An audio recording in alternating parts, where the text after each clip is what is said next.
കേൾക്കാൻ ചെവിയുള്ളവൻ കേൾക്കട്ടെ. അതെന്തിനാ വെക്കണേ?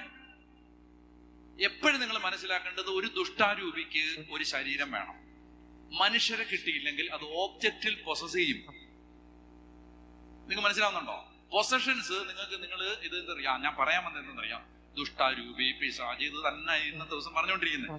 ഇത് പറഞ്ഞുകൊണ്ടിരിക്കുമ്പോൾ ആളുകൾ വിചാരിക്കും ഇതെന്നാ ഈ ഇത്രയും പിശാചുക്കൾ ഉണ്ടോ, അല്ലെങ്കിൽ ഇയാൾ എന്ത് ഈ പിശാചുക്കള് എന്താ പറയാ, എന്താ ഇതിനെ കുറിച്ചൊക്കെ. എനിക്ക് അതിനെക്കുറിച്ച് എൻ്റെ സ്നേഹിതനായ ഒരു വൈദികൻ ഒരിക്കൽ എന്നോട് പറഞ്ഞൊരു വാചകമുണ്ട്.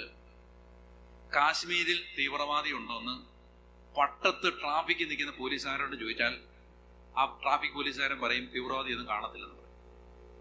കാരണം പുള്ളിക്ക് ട്രാഫിക് വണ്ടി നിയന്ത്രിച്ചുള്ള പരിചയം. എന്നാൽ ബോർഡറിൽ നിൽക്കുന്ന പട്ടാളക്കാരനോട് ചോദിക്കണം കാശ്മീരിൽ തീവ്രവാദി ഉണ്ടോ, അവൻ പറയും ഉണ്ടോ ഇല്ലയോ.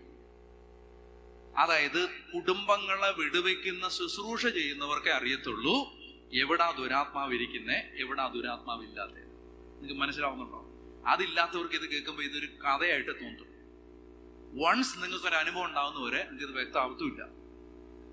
അതുകൊണ്ട് ഞാൻ പറയുകയാണ്, അനുഭവമുള്ളവര്, ബോധ്യമുള്ളവര്, ജീവിത പരിചയമുള്ളവര്, ജീവിതം കണ്ടവര് പറയുമ്പോൾ അതിനകത്ത് എന്തെങ്കിലും കാര്യം കാണുമെന്ന് ഓർത്ത്, ഇത് നാശമൊന്നും അല്ലല്ലോ പറയുന്നത്.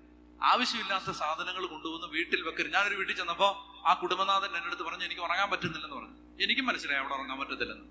ഞാൻ പറഞ്ഞത് 1 2 3 4 5 6 7 8 9 10 കുറേ ഒരു 10-25 സാധനം ഞാൻ ചൂണ്ടിക്കാണിച്ചിട്ട് പറഞ്ഞു മാറ്റാൻ പറഞ്ഞു. വീട്ടിൽ മാറ്റി, അത് മൊത്തം മാറ്റി. ആ കുടുംബനാഥൻ എന്നോട് പറഞ്ഞു അന്ന് മുതൽ, കുറെ നാൾക്ക് ശേഷം എന്നോട് പറഞ്ഞു, അച്ഛാ അന്ന് മുതൽ ഞാൻ സുഖമായിട്ട് ഉറങ്ങി.